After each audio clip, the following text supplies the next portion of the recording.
നമസ്കാരം. ന്യൂസ് കേരള പ്രധാന വാർത്തകളുമായി CK നാസർ കാഞ്ഞങ്ങാട്. വയനാട്ടിൽ ഇന്നലെ വരെ സ്ഥിരീകരിച്ചത് 365 മരണം. ഇന്നലെ അവസാനിപ്പിച്ച തെരച്ചിൽ ഇന്നും തുടരും. മുണ്ടക്കൈ, പുഞ്ചിരിമട്ടം എന്നിവിടങ്ങളിലായിരിക്കും തെരച്ചിൽ. യന്ത്രസാമഗ്രികൾ പരമാവധി ഉപയോഗപ്പെടുത്തിക്കൊണ്ടുള്ള തെരച്ചിലാണ് ഇന്നലെ നടന്നത്.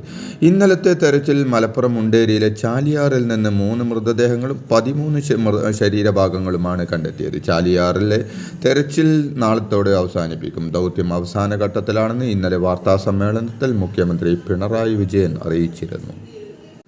വയനാട് ഉരുൾപൊട്ടൽ ദുരന്തത്തിൽ 2.5 കോടിയുടെ നാശനഷ്ടമുണ്ടായതായി മൃഗസംരക്ഷണ വകുപ്പ് വിലയിരുത്തി. ജീവൻ നഷ്ടപ്പെട്ട വളർത്തുമൃഗങ്ങളുടെയും ഉരുൾപൊട്ടലിൽ നാശം സംഭവിച്ച തൊഴുത്തുകൾ, കറവയന്ത്രങ്ങൾ, പുൽകൃഷി എന്നിവയുടെ അടിസ്ഥാനത്തിലാണ് നഷ്ടം കണക്കാക്കിയിരിക്കുന്നത്. ഇന്നലെ വരെയുള്ള കണക്കുകൾ പ്രകാരം 26 പശുക്കളും 7 കിടാരികളും 310 കോഴികളും ചത്തു.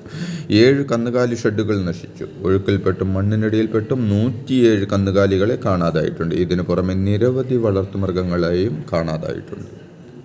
മുണ്ടക്കൈ, ചൂരൽമല ദുരിതബാധിത പ്രദേശങ്ങളിൽ ഡ്രോൺ സർവേ നടത്തുമെന്ന് മന്ത്രിസഭാ ഉപസമിതി വാർത്താസമ്മേളനത്തിൽ അറിയിച്ചു. ഉരുൾപൊട്ടൽ പ്രദേശങ്ങളിൽ അടിഞ്ഞുകൂടിയ മൺകൂനകളുടെ ഉയർച്ച വ്യത്യാസം മനസ്സിലാക്കി പരിശോധന നടത്തും. മുണ്ടക്കൈ, ചൂരൽമല മേഖലകളിൽ സേവനം ചെയ്യാനെത്തുന്ന സന്നദ്ധ പ്രവർത്തകർക്ക് രജിസ്ട്രേഷൻ നിർബന്ധമാക്കി. സന്നദ്ധ പ്രവർത്തകരുടെ സുരക്ഷ ഉൾപ്പെടെയുള്ള കാര്യങ്ങൾ മുൻനിർത്തിയും മറ്റ് കാര്യങ്ങളിൽ ഏകോപിപ്പിക്കുന്നതിനുമായാണ് രജിസ്ട്രേഷൻ നിർബന്ധമാക്കിയത്. സംഘങ്ങളായി വരുന്ന സന്നദ്ധ സേവകർ ടീം ലീഡറുടെ പേരും വിലാസവും രജിസ്റ്റർ ചെയ്താൽ മതിയാകുമെന്നും വയനാട് ജില്ലാ ഭരണകൂടം അറിയിച്ചു. ചൂരൽമല, മുണ്ടക്കൈ പ്രദേശത്ത് ദുരന്തത്തിന് ഇരയായവരുടെ വീടുകളിലോ പ്രദേശത്തോ രാത്രിയിൽ അതിക്രമിച്ച് കടക്കുന്നവർക്കെതിരെ നടപടിയെടുക്കും. ഇവിടങ്ങളിലെ വീടുകളിലോ പ്രദേശങ്ങളിലോ രക്ഷാപ്രവർത്തനത്തിൻ്റെ പേരിലോ അല്ലാതെയോ പോലീസിൻ്റെ അനുവാദമില്ലാതെ രാത്രികാലങ്ങളിൽ ആരും പ്രവേശിക്കാൻ പാടില്ല. അടിയന്തര സാഹചര്യങ്ങൾ ഉണ്ടായാൽ നേരിടാൻ ഒരു ഫയർഫോഴ്സ് ടീമും ചൂരൽമലയിൽ തുടരും. ബെയിലി പാലത്തിന് കരസേനയുടെ കാവലും ഉണ്ടാകും. ദുരന്ത സ്ഥലത്ത് നിന്ന് രക്ഷാപ്രവർത്തകർക്കും സന്നദ്ധ പ്രവർത്തകർക്കും ലഭിച്ച ആഭരണങ്ങളും വിലപിടിപ്പുള്ള വസ്തുക്കളും രേഖകളും സിവിൽ സ്റ്റേഷനിലെ കൺട്രോൾ റൂമിലോ മറ്റു കൺട്രോൾ റൂമിലോ ഏൽപ്പിക്കണമെന്ന് റവന്യൂ വകുപ്പ് പ്രിൻസിപ്പൽ സെക്രട്ടറി ടിക്കു ബിസ്വാൾ അറിയിച്ചു. ഇവ സൂക്ഷിക്കുന്നതും ജില്ലാ പോലീസ് മേധാവിക്ക് നിർദ്ദേശം നൽകി. കൺട്രോൾ റൂമിൽ ലഭിച്ച വസ്തുക്കൾ പോലീസിന് കൈമാറി രസീത് കൈപ്പറ്റണമെന്നും അദ്ദേഹം അറിയിച്ചു. വയനാട്ടിൽ ഉരുൾപൊട്ടലുണ്ടായ പ്രദേശങ്ങളിലെ ARD 44-46 എന്നീ റേഷൻ കടകളിലെ മുഴുവൻ ഗുണഭോക്താക്കൾക്കും ഓഗസ്റ്റ് മാസത്തെ റേഷൻ വിഹിതം പൂർണ്ണമായി സൗജന്യമായി നൽകുന്നതാണെന്ന് മന്ത്രി GR അനിൽകുമാർ അറിയിച്ചു. ദുരന്തബാധിത പ്രദേശങ്ങളായ മുണ്ടക്കൈ, ചൂരൽമല എന്നിവിടങ്ങളിലെ നീല, വെള്ള കാർഡുകളിൽ ഉൾപ്പെട്ടിട്ടുള്ള മുഴുവൻ ഗുണഭോക്താക്കൾക്കും കൂടി പൂർണ്ണമായും സൗജന്യമായി റേഷൻ വിഹിതം നൽകാനാണ് നിർദ്ദേശം നൽകിയിട്ടുള്ളത്. വയനാട് ഉരുൾപൊട്ടലിൽ മരണമടഞ്ഞവരുടെ ആശ്രിതർക്ക് ആശ്വാസ ധനസഹായം നൽകുന്നതിന് 4 കോടി രൂപ അനുവദിച്ചു.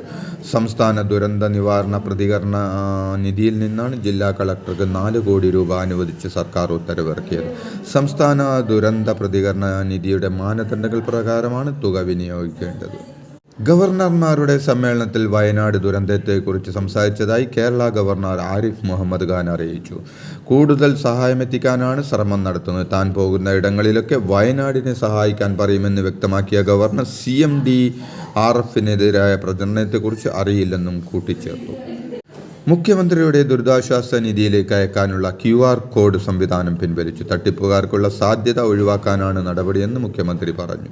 പകരം പോർട്ടലിൽ നൽകിയിട്ടുള്ള UPI ID വഴി പണം അയക്കാം. വയനാട്ടിലെ ഉരുൾപൊട്ടലിൽ മരണമടഞ്ഞവരുടെ DNA സാമ്പിൾ എടുക്കുന്നതിന് മാനസികാരോഗ്യ പിന്തുണയ്ക്കുള്ള പ്രോട്ടോകോൾ ആരോഗ്യ വകുപ്പ് തയ്യാറാക്കിയതായി മന്ത്രി വീണ ജോർജ് അറിയിച്ചു. തിരിച്ചറിയാൻ കഴിയാത്ത മൃതദേഹങ്ങളുടെയും ശരീരഭാഗങ്ങൾ മാത്രം ലഭിച്ചവയുടെയും സാമ്പിളുകൾ DNA പരിശോധനയ്ക്കായി എടുത്തിട്ടുണ്ട് എന്നും മന്ത്രി അറിയിച്ചു. ഉരുൾപൊട്ടൽ ദുരന്തത്തിൽ ഉള്ളുരുകുന്നവർക്ക് ആശ്വാസമേകി സൈക്കോ സോഷ്യൽ കൗൺസിലർമാർ. ഉരുൾപൊട്ടലിൽ ഉറ്റവരെ നഷ്ടപ്പെട്ടവർക്കും അപ്രതീക്ഷിതമായെത്തിയ ദുരന്തത്തിൻ്റെ ആഘാതത്തിൽ നിന്ന് കരകയറാത്തവർക്കും സാമൂഹ്യ മാനസിക പിന്തുണ നൽകുകയാണ് ഇവരുടെ ലക്ഷ്യം.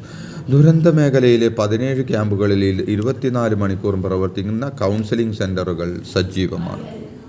വയനാട്ടിൽ ഉരുൾപൊട്ടൽ ബാധിച്ചവരുടെ ഇൻഷുറൻസ് ക്ലെയിം നടപടികൾ വേഗത്തിൽ പൂർത്തിയാക്കി പണം നൽകണമെന്ന് കേന്ദ്ര ധനകാര്യ മന്ത്രാലയം പൊതുമേഖലാ ഇൻഷുറൻസ് കമ്പനികൾക്ക് നിർദ്ദേശം നൽകി. LIC, national insurance, new India assurance, oriental insurance, United India insurance അടക്കമുള്ള കമ്പനികൾക്കാണ് നിർദ്ദേശം നൽകിയത്.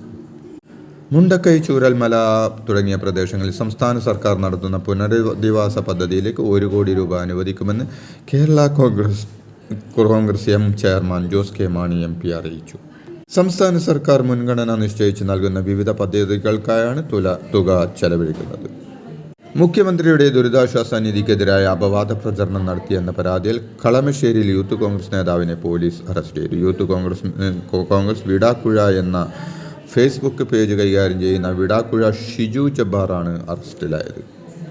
കർണാടക ഷിരൂരിലെ മണ്ണിടിച്ചിലിൽ കാണാതായ കോഴിക്കോട് സ്വദേശിയായ ലോറി ഡ്രൈവർ അർജുനെ കണ്ടെത്താനുള്ള രക്ഷാദൗത്യം ഇന്ന് പുനരാരംഭിക്കും. ദിവസങ്ങൾ നീണ്ട തിരച്ചിലിനൊടുവിൽ ഗംഗാവാലി നദിയിലെ അടിയൊഴുക്കിനെ തുടർന്ന് താൽക്കാലികമായി നിർത്തിവെച്ച ദൗത്യമാണ് ഇന്ന് മുതൽ വീണ്ടും ആരംഭിക്കുന്നത്. കാഞ്ഞങ്ങാട് മുത്തപ്പനാർക്കാവിന് സമീപം 2 പേരെ ട്രെയിൻ തട്ടി മരിച്ച നിലയിൽ കണ്ടെത്തി. മുത്തപ്പനാർക്കാവിലെ ഗംഗാധരൻ 63, മൂവാരിക്കുണ്ടിലെ രാജൻ 60 എന്നിവരാണ് മരിച്ചത്. സംസ്ഥാനത്ത് വരും ദിവസങ്ങളിൽ പരക്കെ മഴ തുടരുമെന്ന് മുന്നറിയിപ്പ്. ഒറ്റപ്പെട്ട ഇടങ്ങളിൽ ശക്തമായ മഴയ്ക്ക് സാധ്യത. കോട്ടയം, ഇടുക്കി, കോഴിക്കോട്, വയനാട്, കണ്ണൂർ, കാസർഗോഡ് ജില്ലകളിൽ യെല്ലോ അലർട്ട് പ്രഖ്യാപിച്ചു. കഴിഞ്ഞ ദിവസങ്ങളിൽ കനത്ത മഴ പെയ്ത പ്രദേശങ്ങളിൽ അതീവ ജാഗ്രത വേണം. മധ്യ കേരളം മുതൽ തെക്കൻ ഗുജറാത്ത് തീരം വരെയായി ന്യൂനമർദ്ദപാത്തി നിലനിൽക്കുന്നുണ്ട്. കേരള തീരത്ത് ഉയർന്ന തിരമാലകൾക്ക് സാധ്യതയുണ്ടെന്നും കള്ളക്കടൽ പ്രതിഭാസത്തിന് സാധ്യതയുണ്ടെന്നും കേന്ദ്ര കാലാവസ്ഥാ വകുപ്പ് അറിയിച്ചു. കൊൽക്കത്തയിലെ നേതാജി സുഭാഷ് ചന്ദ്രബോസ് അന്താരാഷ്ട്ര വിമാനത്താവളത്തിൻ്റെ റൺവേ വെള്ളത്തിൽ മുങ്ങി. കൊൽക്കത്തയിലും സമീപ ജില്ലകളിലും പെയ്യുന്ന കനത്ത മഴയെ തുടർന്നാണ് വിമാനത്താവളം വെള്ളത്തിൽ മുങ്ങിയത്. ഹിമാചൽ പ്രദേശിൽ മേഘവിസ്ഫോടനമുണ്ടായതിനെ തുടർന്നുണ്ടായ പ്രളയത്തിൽ 50ഓളം പേർ മരിച്ചതായി കണക്കാക്കുന്നുവെന്ന് സംസ്ഥാനത്തെ മന്ത്രി വിക്രമാദിത്യ സിംഗ് അറിയിച്ചു. രക്ഷാദൗത്യം പൂർത്തിയായതിനു ശേഷം മാത്രമേ മരിച്ചവരുടെ എണ്ണം ഔദ്യോഗികമായി പറയാനാകുകയുള്ളൂ എന്നും അദ്ദേഹം വ്യക്തമാക്കി. ഇതോടെ ഇന്നത്തെ പ്രധാന വാർത്തകൾ സമാപിച്ചു. നന്ദി, നമസ്കാരം.